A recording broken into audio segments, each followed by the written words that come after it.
All right, folks, we are back with a review of Granblue Fantasy Relink here. If you're just joining us, if you're new here, then hello, welcome. But also, I basically just got done with my playthrough of Relink, about 75 hours, finished off, at this point, all relevant content that currently exists. And I figured I'd put together this review to help people decide whether or not this game is worth their time and money. With that being said, out of respect for your time, I'm going to just, right out the gate here, I'm going to give you a quick 60-second summary of my thoughts on the game, and then if you want to go forward, you can see the videos a lot longer than 60 seconds. With all that being said. So, basically, this game is Monster Hunter with Granblue characters. If you've heard it described that way, that's accurate. There's lots of different characters, there's lots of different weapon types. You go in, you hop into missions, you fight boss fights. It's a lot of fun. There's a lot of different tech and optimizations and skill expression, and whether you just like to be a min-maxer and turn your numbers all the way up, or whether you like some stupid anime tropey over-the-top nonsense, you will probably enjoy this game. I got about 75 hours out of it, like I mentioned, and all of it was, for the most part, incredibly enjoyable. There is definitely some aspect of grind, but even the grind's not that bad, in my opinion. And if you like action RPGs, I wager you are going to like this game. I'll stake my claim on it that much. I would give this game probably about a 9 out of 10. Again, it has become one of my favorite action RPGs probably ever. Like, it's somewhere in like that top 15, top 20, 10, depending on how generous I'm feeling that day, right? And that's a high bar. Right? I have some gripes about it for sure. I think there are some things that can be improved, and we'll get into those as we go. But overall, I would definitely recommend this game. Especially, it's not even at a AAA price point, if I remember correctly. It's like $50 or something like that. So yes, if that's all you wanted, then there you go. I recommend the game. I think it's a lot of fun. I think you will have fun with it. If you're on the fence and you like action RPGs, buy the video game and try it out. For the rest, and before you head out, by the way, you could drop a like and a subscribe. It'd be much appreciated, of course. While for the rest of you who are going to stick around for the whole thing, we are going to basically, how we're going to do this, we're going to break this down into 4 parts. We're going to talk about the gameplay, we're going to talk about the story, we're going to talk about the grind, and we're going to talk about the end game. I'm going to have some just general clips of gameplay here going on behind me. I'm going to try and keep it as spoiler-free as I can, but, just kind of show what the game looks like while I'm talking about it. And we're also going to have a little bit of game's music in the background here, because honestly, I think the music is one of the more, maybe not underrated. I think a lot of people that pay attention realize the music is kind of goated, but it's not talked about as much as I think it should be. So we're going to have some of the different battle themes and things like this playing in the background here to sort of highlight that. Well, all that being said, there's the intro. Let's move on to gameplay. China's one! Tide of Chaos. Alright, so, like I mentioned, this game is, for all intents and purposes, Monster Hunter with Granblue characters. Except, where in Monster Hunter you might have your hub world, you hop into an instance mission where you then go, you do a bunch of looking around and finding the monster, hunting them, as it were, right? Gathering materials, things like that. In Relink, you have your hub world, you click on the mission, and it is immediately boss fight or a horde to kill or whatever the mission entails, right? So, in my opinion, I find that to be even maybe a positive, right? It gets you the action right away, but if you really like that sort of aspect of setting up before you go off to kill the boss in world, then you might not you might miss that a little bit, right? Well, that being said, there are actually a lot of different characters to play in the video game too, and they do map to the Monster Hunter weapons pretty nicely. Of course, I'm not going to continue the Monster Hunter analogy the whole time, but just going to kind of to give the people who have that context of that game some idea. There are about 19 characters in the game right now, with 2 being added in soon, and probably more coming later. They seem to be still adding content to this game, which is always great. And they map, again, kind of nicely, some of them at least, some of them are very unique, to the Monster Hunter weapons. But then, on top of that, you even have some extra, like, over-the-top nonsense that makes them even more fun, in my opinion. For example, I played Vasaraga, right? Vasaraga he's the big boy, he's gigantic metal armor man, right? And he is, for all intents and purposes, the greatsword, right? He's all about big, slow charge attacks that are a little difficult to land sometimes with how often the boss is just flying all over the place, right? But when you bonk people, goddamn, do you bonk people. So that's great sword. But then on top of that, we're here in anime land, so now he just has a skill also. Every character has 4 skills that they have multiple skills. They have 4 skill slots that you can pick from like a pool of normally 8 to 10 skills and slot in 4 of them. And one of his just lets him not die for 30 seconds. He just pops it, and he is suddenly invincible. He cannot be reduced below 1 health for 30 seconds. And there's lots of interesting, just again, I would call it anime nonsense is the best way I can describe it, but it feels good. It's a little silly, but when he smacks that slice down and suddenly he just can't die, you can just ignore all the boss mechanics and just stand and bang with him there. That feels very, very satisfying, right? And it's the case for a lot of the other characters. Vasaraga is definitely the one that I'm the most familiar with, right? But they are all. There's a lot of depth and tech to all of them. There's a lot of dodge, cancel nonsense you can do with Vasaraga, for example. You can dodge and you can block in this game as your 2 defensive options, and you can cancel the recovery frames of your moves with dodges, right? And that can let you get increase your DPS and get some very interesting maneuverability and offense at the same time. It's a big thing with Vasaraga. You've got characters like Rackham, who is a sort of ranged gunner character, and he has basically a rhythm game where you have to like tap the attack button at a certain rhythm while he's kind of just like shooting off his rounds there, and that gives you better DPS. There's another ranged character who basically is all about, he's got grenades that he throws, right? He'll like throw a grenade and then shoot it out of the air for maximum damage and big AoE and things like that. So it's all about, you gotta aim the grenades and you gotta aim at them and fire. Right, there is a character who I'm not going to talk about because he's sort of related to the story. It is slightly spoilerish, but the idea is he has like a couple of different transformations that he can go into depending on how you play him. Right, there's a mage type character called Io who's all about managing stacks, and you cast this spell and that gives you some stacks of this, and that makes this spell stronger, and that spell makes that spell stronger, and that one gives you stacks of this, which makes that spell stronger. There's a character who just has a bubble that just like, when people are inside it, they are literally invulnerable, right? So he's a very strong defensive option, right? And there's also a character that literally just has a JoJo stand. She has a gauge that she builds up as she does attacks, and then when that gauge is full, she gets one like super powerful ability, and she has to pick what ability to use there based on the situation that she's in. Then she goes back to being a little bit below average until she builds that gauge back up, right? So there's a lot, and that's like 5. There's like, again, there's so many characters. I would wager, like I would put my stake on it, that if you basically, if no matter what gameplay you enjoy, you're gonna find somebody that you vibe with it here. They are all very different, they are all very unique, and they are all very deep. Again, as someone who has mostly only played Vasaraga throughout my experience, when people in my comments on my YouTube playthrough would tell me like, oh yeah, so this is about this character, here's what's cool about them, and here's how you play them, they would write me like an 800-word essay about like all the different mechanics and all the different things you can do to maximize damage with, X or Y character. So there's a lot of tech and a lot of depth. If you enjoy that kind of optimization, you're going to have a ton of fun with the characters in this game. Besides the actual characters, so actually when it comes to playing the games, you hop in a team of 4 and you fight bosses, right? And basically, if you don't have anybody to play with, if you don't have the forbidden have friends tech, then you will hop in with 3 AI companions. But don't worry, Cygames definitely had the people who maybe couldn't play with other people for some reason or other. They had you in mind, right? The AI are incredibly competent. It's actually a little scary sometimes. Offensively, not so much, right? They don't do a ton of damage, and they are relatively, well, the damage depends kind of on how you gear them, but more so in their playstyle, they are very passive, right? They don't attack quite as relentlessly as like you or I might. But what's most important is that defensively, they're cheating. They basically input read the boss and perfect dodge or perfect guard 99% of the time, I'd say. There's a mechanic in this game where if you dodge right before an attack hits you, you get a period of invincibility. The AI does this, again, but they're literally cheating. It's like clockwork. They just pick the perfect time and do it because they're a robot. Of course they can do that, right? So the AI will not let you down. In fact, if anything, a lot of the times I feel like I'm letting them down. Like outside of my own mistakes, I feel like I have never failed a quest because of the AI.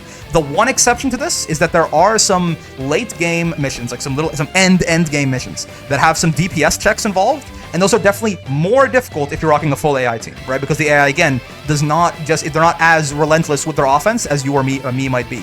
With that being said, though, every single one of those DPS checks is entirely and honestly rather comfortably doable solo if you know what you're doing. I can say that because I've done every single one of them solo, right? So I'm not just making that up, right? And of course, if you can play with friends, the game is so fun, man. Like when you have like 3 of your buddies in and you're just beating the hell out of the boss and you're perfectly chaining all your moves together to like extend the vulnerability window on them to forever. So the boss has been stun locked for 30 seconds, just beating the ever-living hell out of them. It feels really satisfying. The bosses themselves, on that note, also, so basically the way it works, right, you have a boss health bar you're trying to get to 0 before they kill you enough times. When somebody goes down, they get into this revive state, and that drains like a sort of party revive timer, and if you use up all your revive time, all your down state time, you lose the mission, right? So you're trying to kill the boss, you're trying to reduce them to 0 HP before they reduce your revive timer there to 0 HP, or to 0, I guess.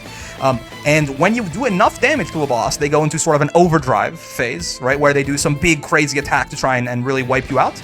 And those are honestly relatively unique, even among like not the main like big spectacle set piece boss fights. Even among some of the ones that are just kind of like more, I guess I could call them filler content, they still have some pretty interesting, like every one of them has a very interesting overdrive attack that you kind of have to learn, right? Even so the Monster Hunter analogy aside, if you're familiar with like the Souls games, right, there's an aspect there of, it's not nearly as much for some of the bosses actually do really remind me of Souls bosses, and just how many different mechanics there are to learn and how much practice it takes to get really good at fighting them, right? But for a lot of them it's not quite that level, but still, if you like kind of getting used to a boss's patterns, right, and learning the best counter in every situation and finding like sneaking in extra windows where you can hit them because you just know how they attack that well, this game is for you. You're going to have a great time with that. If that sounds like fun, you can do a lot of that in this game. There's a wide variety of bosses and unique boss mechanics to allow you to do that and have room to learn that, right? So, with all that being said, the gameplay in this game, I think they nailed it. It is the most important part of a game like this, which is why I started it. I started with it, right? And they killed it. The game is incredibly fun to play. Everything just feels satisfying. There's a large amount of spectacle and just flashing lights and things to trigger your dopamine in the boss fights, right? There's a lot of depth to the characters. There's a lot to learn. There's a lot of skill expression to have. It's always fun to just see yourself doing bigger and bigger and bigger and bigger numbers too, as your gear gets better as you go further on in the game. The gameplay of this game is by far the strongest part of it. But all my gripes, actually, that I have with the game, none of them involve the gameplay. The gameplay is a straight 10 out of 10. The 9 out of 10 that I gave the game earlier, that comes from some of the other aspects dragging it down. I love me a good kaiju battle. The story of this game is, for all intents and purposes, your average, anime tropey sort of power of friendship. It's very uplifting. It's very positive. It's very enjoyable. It's kind of thing. It's nothing subversive, right? But I don't think that's a problem necessarily. I really enjoyed it, and if you like some of the the more classic shonen anime type stuff, you're probably gonna like this too, right? I will say, and in terms of the events and everything, might not be that surprising, but the characters are all very interesting and very enjoyable. And I think that the game kind of benefits from, it comes from a gacha game originally, right? Granblue Fantasy is a gacha game, and that game is 10 years old and has been building up a story all this time. And the general setting of the Granblue universe is basically One Piece in the sky, right? So it's a very interesting setting. It's very interesting characters, right? And I think the story is honestly, it's pretty I have no problems with the story at all. I quite enjoyed it, right? But I don't mind necessarily a bit like a more optimistic, positive, some people would call this a naive type story. I disagree, but that's kind of what it is, right? Just for your information. As far as the story as more of like a roadblock to playing the video game, it is true that it is mandatory to basically complete the story before you get into the real game, quote unquote, aka hopping into your hub world, going through the missions, defeating more bosses, unlocking more different kinds of monsters to fight, right? Getting higher difficulties, going onwards and upwards towards the end game. That is true. You have to beat the story before you can do that. However, the story is, for all intents and purposes, just that with more cutscenes in between. Right, it's really not that big of a deal. And the cutscenes are all skippable, right? If you really just want to get into the brawling, you can skip every single cutscene in the story, and then it'll just take you right into what is essentially a normal mission, right? That just had a cutscene before it, but it'll give you a little text blurb of what you missed when you skip the cutscene. So it really does not force the story down your throat at all. And the actual gameplay of the story is basically the same as the gameplay of the actual post game, right? So that's not really, I would not consider that. If you're worried about the story being kind of a blocker for you there, it does take about 15 hours, I would say. But again, most of that 15 hours is just the game you'll be playing anyways in the post game. Just more cutscenes interspersed beyond it, right? Besides that, there are also a couple of extra story elements if you are interested, right? Kind of like it's item descriptions in Dark Souls. You don't have to interact with them, but they are there. There is the concept of fate episodes, basically, which are available through the central hub area where you take the quests onto, and those are pretty much just voice-acted text with a pretty image in the background that give you more context on each of the 19 characters currently present in the game, right? The voice acting, I will say, overall in this game is really high quality. I think everybody does a really good job. I mean, they got some really big names in here, right? So it's expected that people do a great job, I suppose. But the voice acting is really well done. But it is definitely a bit sad that the Fate episodes, some of the stories for the characters, again, this is prologue, this is backstory for characters that have been around for 10 years in the gacha game. So they have a lot of backstory to share, and a lot of it's really interesting, but it is just, text that kind of scrolls across the screen there, while, to be honest, pretty nice piece of art that was drawn for explicitly that scene, right, is kind of behind you there. It's a little lackluster, though, overall. It would have been nice if there were, like, actual cutscenes for it or something, but that, with 10 Fate episodes a character and 20 characters, it would have been 200 extra cutscenes they had to make. I understand why that wasn't the top priority, but if I have to be picky, I'm gonna be picky. I would have liked if the Fate episodes were a little bit more than they currently are.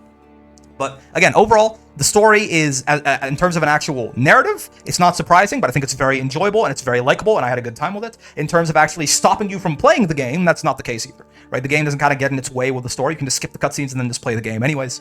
So there's no problems there. Overall, I don't mind the story at all, but again, I think there could be definitely some more interesting things done with the Fate episodes. Help me! Help me! Alright, so grind. Again, like the Monster Hunter series, this is very clearly taking inspiration from.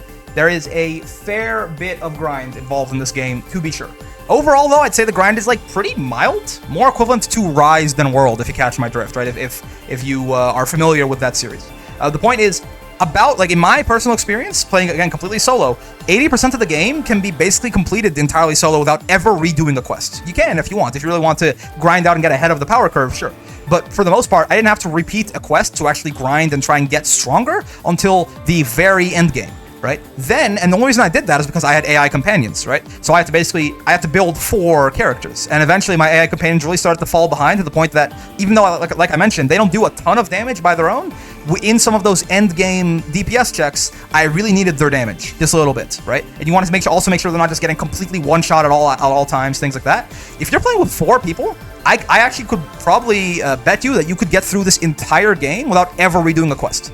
Unless you specifically were like looking for a drop that you really wanted, right? Until like literally the last 2 quests of the entire game, I bet you could get through the whole thing without ever redoing the quest, right? Because I never felt like my main character was behind the power curve and needed to grind. The only times I felt like I needed to grind were trying to get the really cool endgame stuff, which I grinded, by my choice because I wanted it, and then trying to get my AI companions up to snuff, which obviously you wouldn't have a problem of if you had 4 different players gathering 4 separate materials for 4 separate main characters and leveling them up independently, right?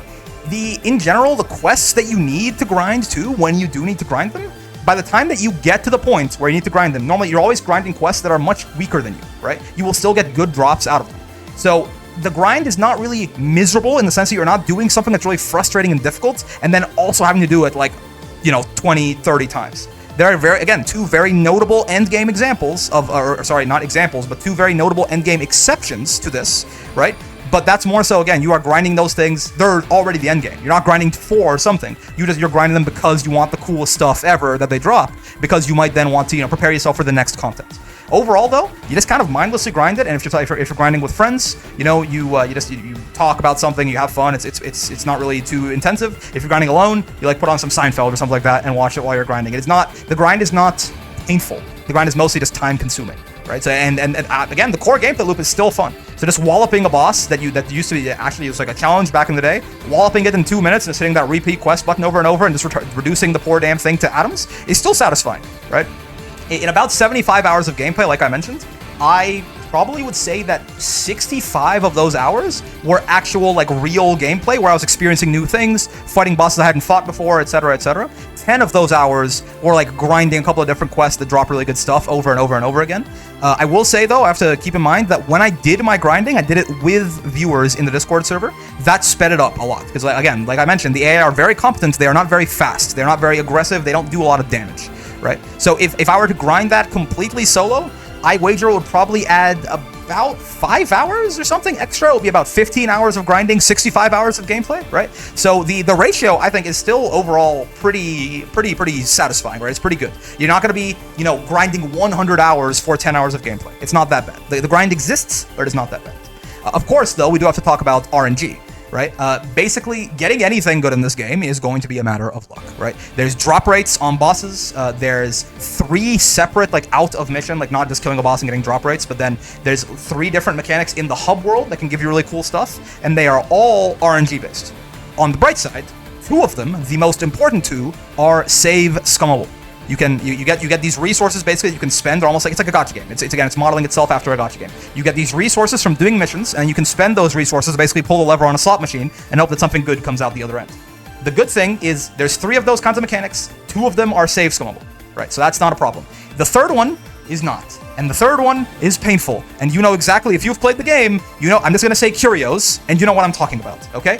On the bright side, as someone who had incredibly bad luck with the curios the entirety of the game's run of my playthrough, you don't need anything that thing poops out to actually, honestly, pretty easily clear the whole game, right? So that's not save scummable, and that is some if you really just want to, hammer your head against one quest to grind the things that you need to go through that mechanic and just hope that 2-horned motherfucker gives you something good, right? You can do that, but you don't need to. The other 2, which are actually quite important, and you're going to want to get good stuff out of them, you can just spend your resources. If you don't get anything good, reload. Obviously, that's a little bit silly, right? But I don't respect the Gamba. The Gamba doesn't respect me, and I don't respect the Gamba. So I think the fact that they're save scummable is very nice, and I don't mind it.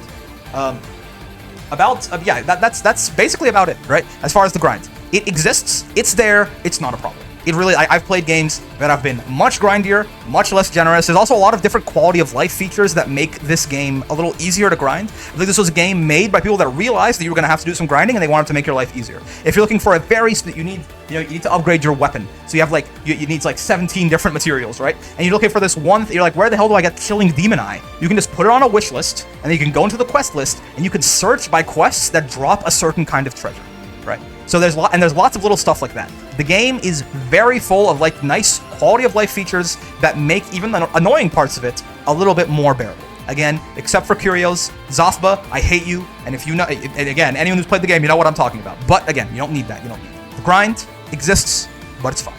Let's move on to the endgame. Why does every Japanese video game end with you killing God? Alright, just a quick note on the endgame here.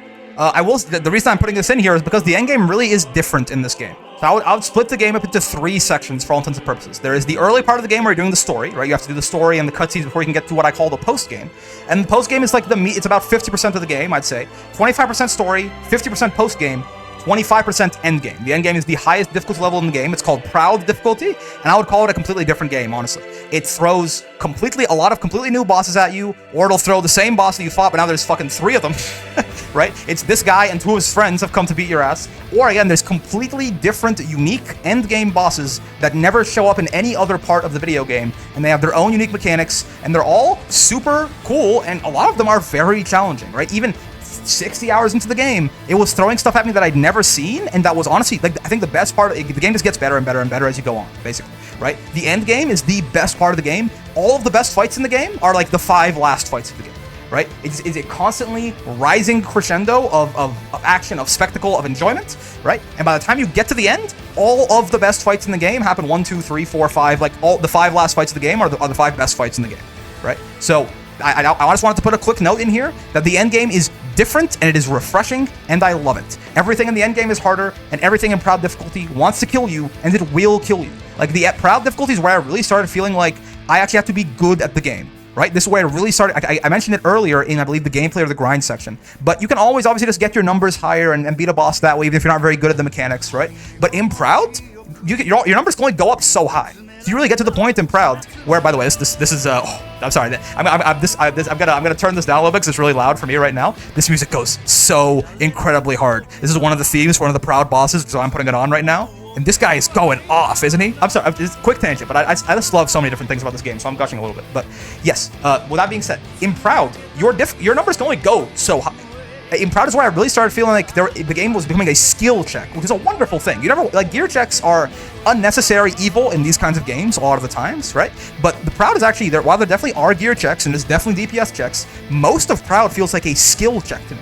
Like, you can be bad at those fights or good at those fights. There's a real distinction there, and you will have a lot more success if you know the boss patterns, if you are good at perfect dodging, if you do, the option select between dodging and guarding. If you don't know what that means, it's fine, right? But there's a lot of different aspects of, like, playing the game better that will help you on the highest difficulty, and that was so refreshing to me. Then I've played a couple of these sorts of games where the end of the game is basically just, are your numbers high enough? No, you lose, right? There's definitely an aspect of that here, but mostly it is, have you learned enough about the game? And again, this is the reason I said the best fights happen 1, 2, 3, 4, 5, like the last fight is the best fight, is because that becomes more and more and more true the deeper into the end game you get. Like, the final boss of the game is basically the hardest fight in the game and the most skill-demanding fight in the game. And actually, the gear check is not even that serious. The hardest part of that boss is just not dying to the attacks because you're not good enough to dodge them, right? So, in general, I'm a huge fan of the end game. I'm a huge fan of, like, all of this game,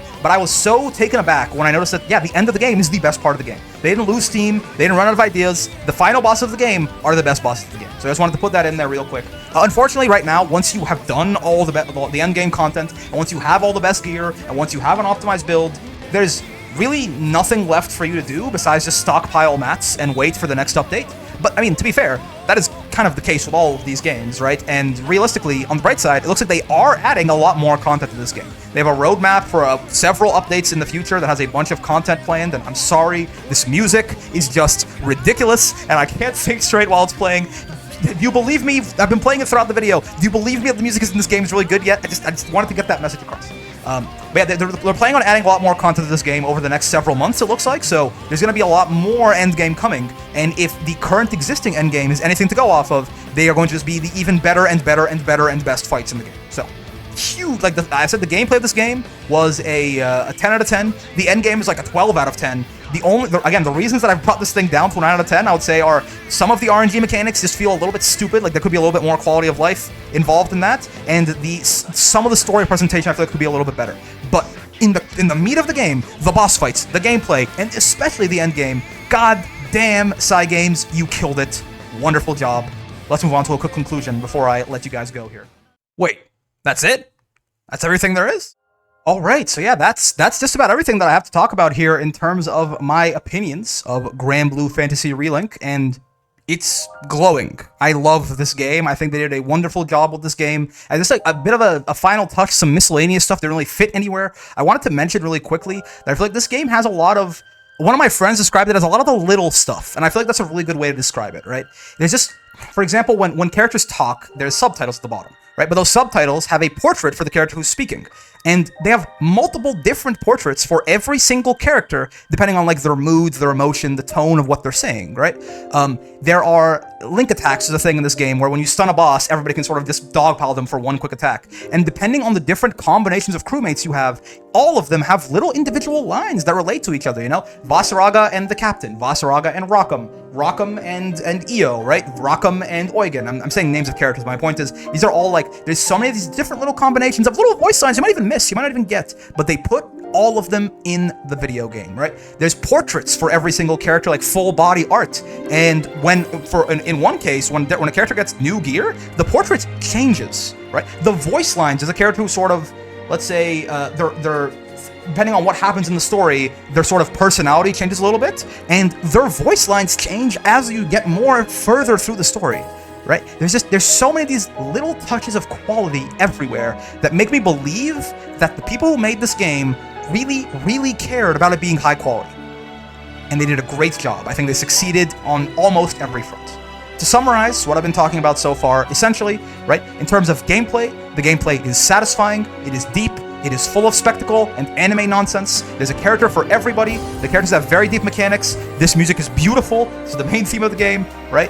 Sorry, I got off track there. The music just caught me. But yes, there's really in-depth gameplay. There's a lot of skill expression. You can be good at this game or bad at this game. It's not just about how big your numbers are. In terms of story, it is serviceable. I think it's fine. I like the story. Actually, I really enjoy that sort of, I'm a big shonen fan. Dragon Ball is my favorite anime of all time, right? So a sort of story where this is all about the power of friendship and the good guys win in the end, that's exactly my jam. And the characters, more importantly, are very likable. So that even though the events might not be that surprising, the characters they're happening to, you will care about, which will make you invested in the story, and you'll want them to be okay, right? The grind exists. It exists. It's there. It is not that bad, right? If anything, parts of the grind are quite enjoyable, and the parts that aren't are mindless enough that you can just like turn them off. You just like turn off your brain, talk to your buddies while you're grinding, or if you're playing solo, just go off and watch a TV show while you're doing it, right? The end game is the game just gets better and better as it goes on, and the end game is the pinnacle of the game, and I cannot wait to see what new content they introduce in this game as time goes on. We've gotten one sort of DLC boss. It was all free, right? But we've gotten one sort of DLC boss, and oh my god, the music, I'm sorry. And they are the best fight in the game, I think, right? So they just keep one-upping themselves over and over, and as they release more and more content, the game just keeps getting better. So that's going to be the end of my coverage of Relink on the channel, at least for now. But if you don't think I'm going to be playing this game in my free time, when I get some free time, you are crazy. And I have not very much free time these days. So again, that is really saying something. Cygames, you killed it. Relink is an amazing game. Final verdict, once again, 9 out of 10. But really the reason that is I think some of the RNG mechanics, curios, are stupid and just like straight up frustrating, and the odds of everything are just way too low to reasonably be like a fun time, but luckily it's not necessary. And I think certain aspects of the presentation of the story, namely the Fate episodes, right, and I guess to an extent some of the cutscenes could have been done a little bit better. That's it. That's all I have. That's the only negative things I have to say. The rest of the video, as you've noticed, has been me gushing about this goddamn game. Buy this game.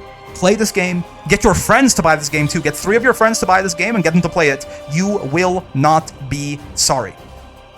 With all that being said, we will now be moving on to the quick little outro here for you. If you're new here, again, hello. But if you made it this far in the video, then I got 4 things for you. You know how it is. For number 1, join the Discord server. There's a link in the description down there to our Discord server. You can join. You can talk about Relink. You can talk about fighting games, which is the other thing we do on this channel primarily, right? You can talk about gacha games, art, music, whatever the hell you want to talk about. It's a nice community for you to hang out and make friends. So I encourage you to join, but I also encourage you to please keep it the nice and welcoming place it currently is. Nobody's been banned. Nobody's been moderated. Nobody's been anything, really. It's just been a nice place to hang out. So if somebody if I have to ban somebody though, or if somebody acts up, I will ban them. And if that's you, I will ban you. So just don't let that be you, okay?